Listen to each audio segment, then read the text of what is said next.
remember the commander of our unit was killed. I pulled his body out of a vehicle soaked in blood. And it was an extremely emotional time for a lot of us. For many of us, whether I was in the intelligence community or others in the U.S. military, our Afghan indigenous allies were like brothers and sisters.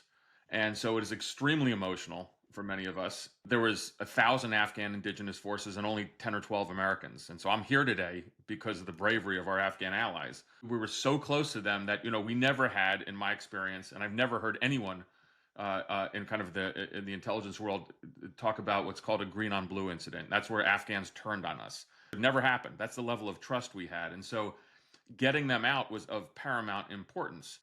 And this is the way we felt about our allies. I mean, I remember the commander of our unit was killed. I pulled his body out of a vehicle soaked in blood, and it was an extremely emotional time for a lot of us. And so, the notion of never abandoning your allies is something that is kind of deeply ingrained in people like myself and others too. Mark, you talked about that too, and you spent certainly time in conflict zones, and you understand that because that's if we don't have our allies back, we're never going to have friends in the future.